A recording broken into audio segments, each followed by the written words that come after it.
នាងតូចអ្នកនាងតូចកំថាខ្ញុំងត់ច្រើនឆ្ងល់ច្រើនអីណាតែនេះខ្ញុំពិតជាឆ្ងល់មែនខ្ញុំចង់សួរអ្នកនាងតូចរឿងមួយបានទេ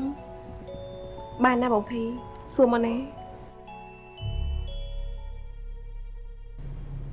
គឺខ្ញុំឆ្ងល់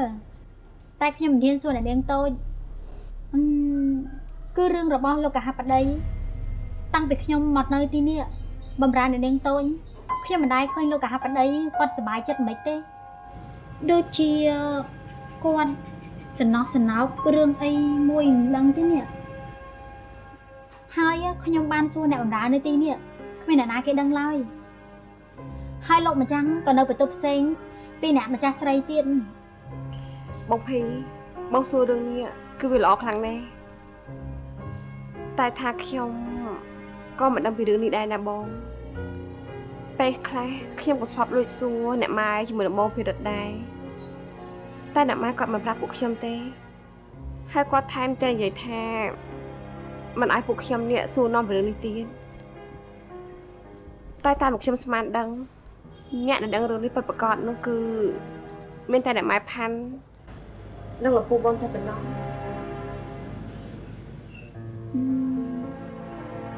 ចាអ្នកនាងតូចមិនសាកសួរលោកស្រីម្ចាស់ទៅបងភីក៏បានដឹងស្រាប់ហើយមែនទេថាអ្នកម៉ែផាន់គាត់មិនសូវជាពេញចិត្តខ្ញុំប្រហែលទេណាអ្នកដែលគាត់ពេញចិត្តនោះគឺមានតែបងភិរិតជាកូនប្រុសរបស់គាត់តែម្នាក់គត់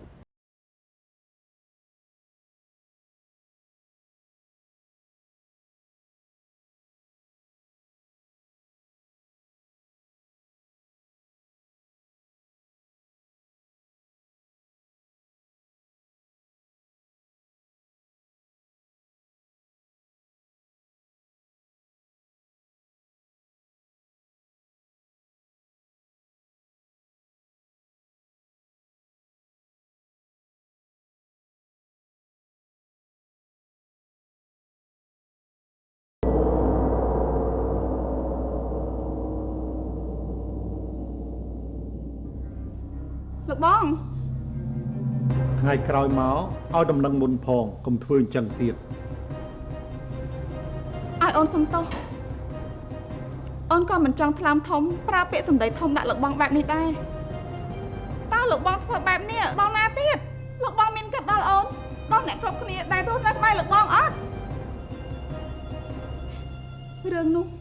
វាបានកន្លងផុតជាង20ឆ្នាំទៅហើយតើបងនឹកនេះដល់ណាទៀតចេញទៅវិញទៅលោកបងធ្វើបែបនេះដឹងទេថាអូនជឿចិត្តប៉ុណ្ណាអូនរស់នៅជាមួយលោកបងចងោបើជាលោកបងមិនដែរយកចិត្តទុកដាក់បើជាទៅយកចិត្តទុកដាក់ជាមួយនឹងរឿងរស់10ឆ្នាំទៅហើយសប្តាហ៍ថ្ងៃនេះខ្ញុំមិនស្មាននឹងអ្នកបំរើម្នាក់ផងឈប់និយាយទៅនិយាយកាន់តែច្រើននាំឲ្យខ្ញុំកាន់តែស្អប់នោះទេទៅវិញសិនចុះចាំខ្ញុំត្រូវការចាំខ្ញុំទៅរកបានខ្ញុំនឹងទៅលោកបងនឹងស្ដាយក្រោយ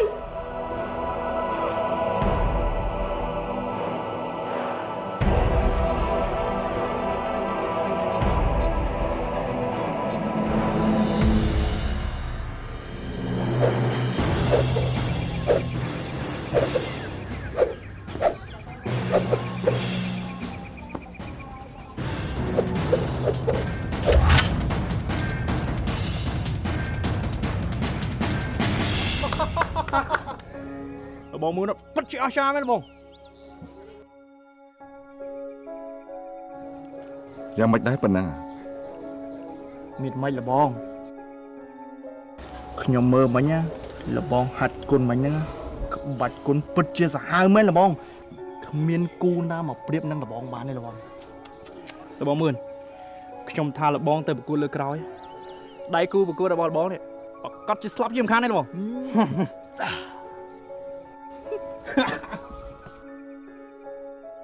គ្រូយល់ថា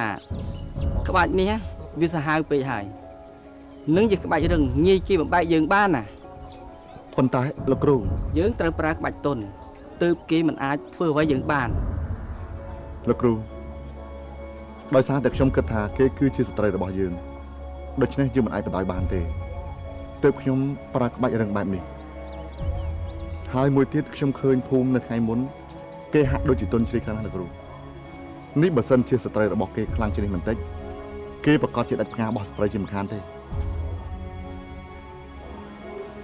ហើយខ្ញុំគិតថាភូមិគេដូចជាគ្មាននិស្ស័យជាមួយនឹងក្បាច់គុណទេគេបានតែផ្លុំផ្លុយទេលោកគ្រូ ទេមឿនភូមិគេប្រកាយគ្មានគូប្រកួតទេព្រោះក្បាច់ទុនណាតែងតែបង្ក្រាបរឹងមឿនគួរតែរៀនតាមភូមិទៅប្រសើរថ្ងៃនេះសាលាភ្លេងនិងសាលាគុនយើងគេមិនហាត់ទេទុកឲ្យសិស្សបានសម្រាប់ខ្លះតែបើពួកឯងបានជាហាត់ទៅហើយកុំទុកពេលចោលទំនេរហាត់ទៀតចុះគ្រូទៅក្នុងផ្ទះសិនហើយណា បាទលោកគ្រូ